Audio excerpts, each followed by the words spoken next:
Good morning students. जैसा कि हम पढ़ रहे हैं वर्क, एनर्जी एंड पावर, उसमें हमारा नेक्स्ट जो टॉपिक है nature of work done. We know that work done may be zero, positive and negative. देखो, जीरो वर्क डन कब होता है, पॉजिटिव कब होता है, नेगेटिव कब होता है। तो सबसे पहले हम यहाँ पे पढ़ रहे हैं पॉजिटिव वर्क डन।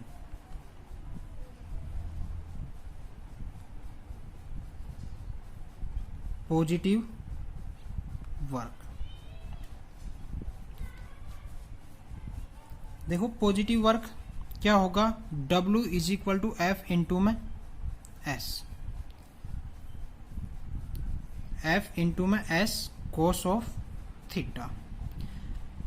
जब क्या होगी, थीटा की वैल्यू पॉजिटिव होगी तो वर्क डन हमारा क्या होगा यहाँ पे, पॉजिटिव।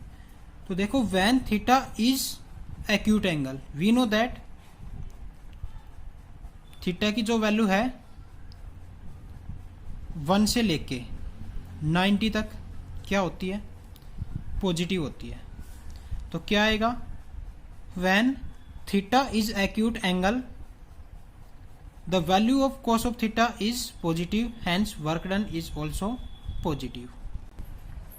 देखो क्या आ जाएगा, when theta is acute angle, acute मतलब less than 90, so the value of cos theta is positive. We know that theta की वैल्यू 1 डिग्री से लेकर 90 डिग्री तक क्या होती है,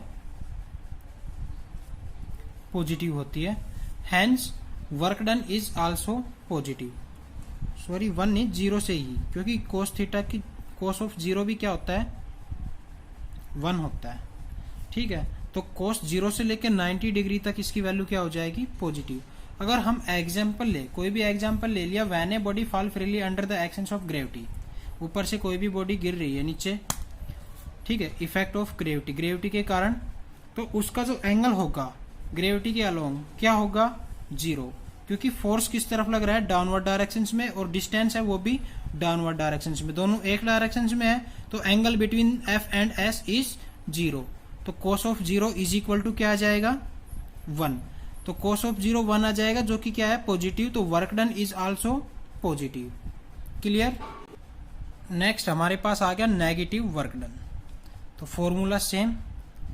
अब व्हेन थीटा इज ऑब्ट्यूज मतलब greater than 90, we know that 90 to 180 इसकी वैल्यू क्या होती है, कोस ऑफ थीटा की नेगेटिव।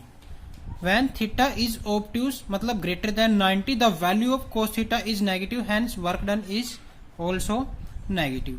अगर एग्जाम्पल लिया जाए, कोई भी बॉडी हम अपवर्ड डायरेक्शन में फेंक रहे हैं, ऊपर की तरफ उसको फेंक रहे हैं, तो देखो उसमें जो फोर्स लग रहा है वो किस तरफ लग रहा है, डाउनवर्ड डायरेक्शन में, क्योंकि जो ग्रेविटी का जो फोर्स है वो उसके ऊपर लग रहा है, वो उसको नीचे की तरफ खींच रहा है। जैसे जैसे वो ऊपर जा रही है तो डिस्टेंस तो ऊपर कवर कर रही है, बट फोर्स किस तरफ लग रहा है, डाउनवर्ड डायरेक्शन में। तो उसके बीच में, फोर्स में और डिस्टेंस के बीच में जो एंगल लगेगा, एंगल बनेगा, वो कितने का आएगा, 180। We know that cos of 180 is negative, तो work done is also negative. Next आता है इसमें जीरो वर्क डन। अब देखो बेटा, जीरो वर्क डन में जब फोर्स और डिस्प्लेसमेंट दोनों क्या होंगे, 0। When F and S both are 0, then work done is 0।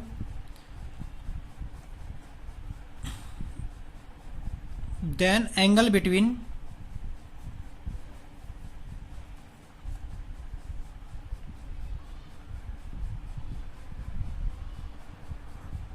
Is equal to 90।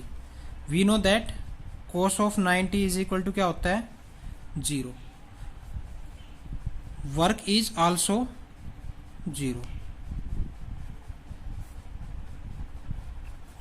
जब क्या होगी, फोर्स की और डिस्टेंस की दोनों की वैल्यू क्या होगी, 0 होगी, मतलब उन दोनों के बीच में एंगल क्या हो, 90 डिग्री। उस टाइम पे वर्क डन क्या होगा, 0। एग्जाम्पल देखो इसका, एग्जाम्पल देखो, ये हमारे पास क्या है, पेंडुलम है। अब इसके ऊपर टेंशन फोर्स लग रहा है किस डायरेक्शन में, अपवर्ड डायरेक्शन में। तो देखो क्या हो जाएगा, tension in the string of a simple pendulum is always perpendicular to each other. क्या लगेगा इसके ऊपर, परपेंडिकुलर लगेगा इसके ऊपर, इस रस्सी के द्वारा जो टेंशन फोर्स लग रहा है इस पे परपेंडिकुलर लगेगा। और जो डिस्प्लेसमेंट होगा बॉडी का वो भी क्या होगा,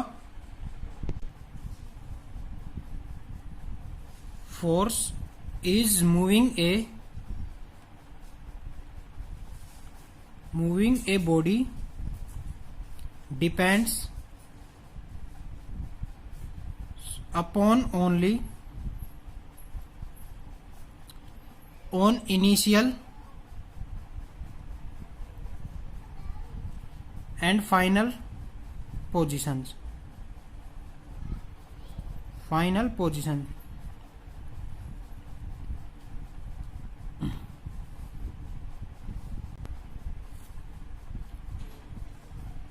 of body, not depend on path,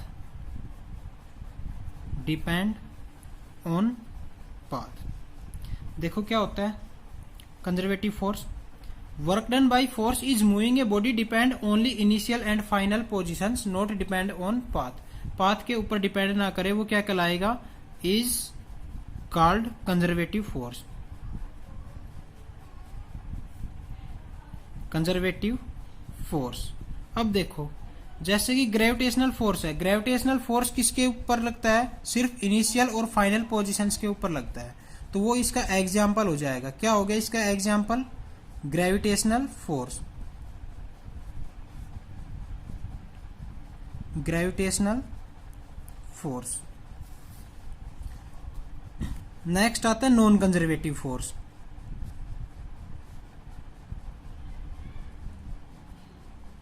non conservative force. अब जो नॉन कंजर्वेटिव फोर्स है वो किसके ऊपर depend on path, depend on path followed by the body.